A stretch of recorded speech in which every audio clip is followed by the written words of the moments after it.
What's going on, YouTube? Just want to show you a couple budget options today. These are USA made budget knives. I've made a separate video on this before. This is the Buck 112 Slim Select. As you can see, different pocket clip. I have a different video explaining my reasoning for that. Obviously, I didn't like the stock, and I got a whole separate video explaining and detailing why I love this knife. But this is going to be more of a broader view. There's not many companies that are still making knives in the USA that are under 50 bucks. And these are a few options. This is going to be a stand-in for the Vantage Select. This is the intermediate. I don't have a Select, so this will have to stand in. But anyways, let's get into it. We have the 110 and 112 series represented right here. We got the Vantage. We got the Bantam. The Bantam is probably the best value because a lot of these you can get under $20. As you can see, this one's got some love on it, about a discoloration and everything. I haven't really carried this knife a lot. This is actually a knife I keep in my workshop, and I use this knife a lot for a lot of different things.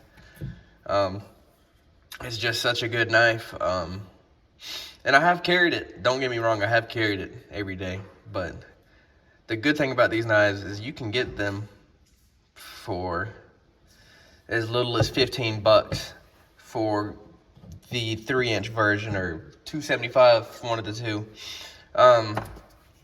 Here, I'll show. I actually got the smallest one right here, which is the Nano.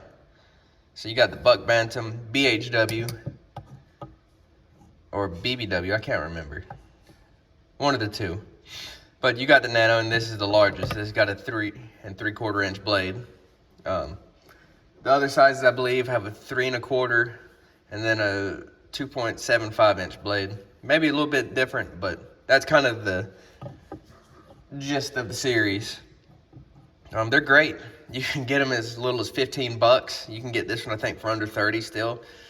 As you can see, Buck USA. You get dual thumb studs. You get Paul Bowes heat treated 420 high carbon, which is a good steel. You get FRN, which is to be expected. You get a good sturdy back lock.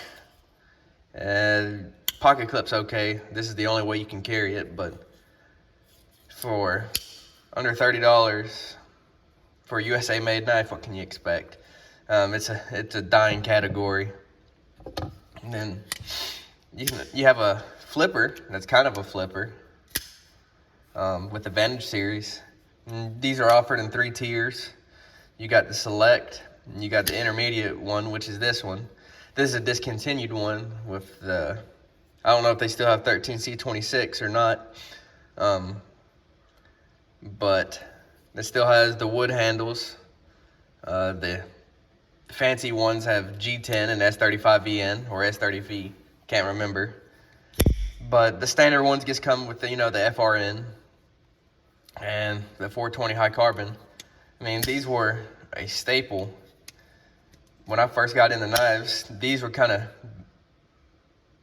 phasing out, but it's a great knife. It's comfortable, nice strong liner lock.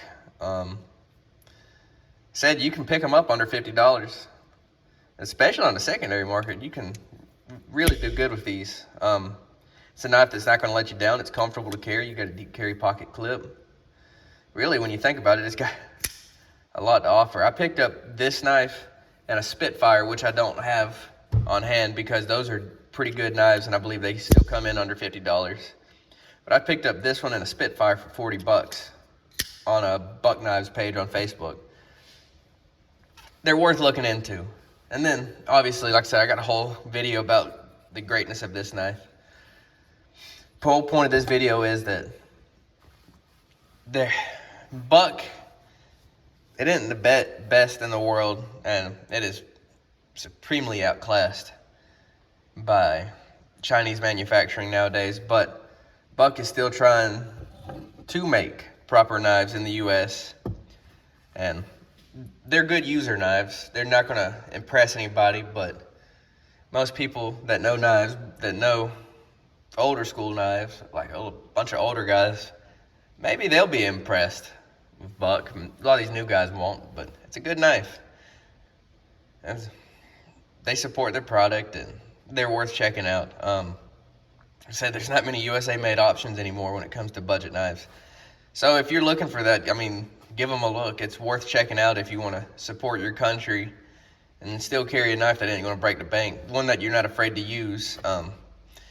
I see this knife series carried more than just about any other knife series around. I live in Georgia, so, you know, Buck Knives is kind of a big name, but, you know, I see that knife carried a lot by non-knife people. They're cheap enough they could be disposable if you want. But anyway, this kind of gets my thoughts. They're worth checking out. They're still available in 2023. They're worth checking out. I feel like you should at least try one of these just to say you have. But anyways, thanks. Goodbye.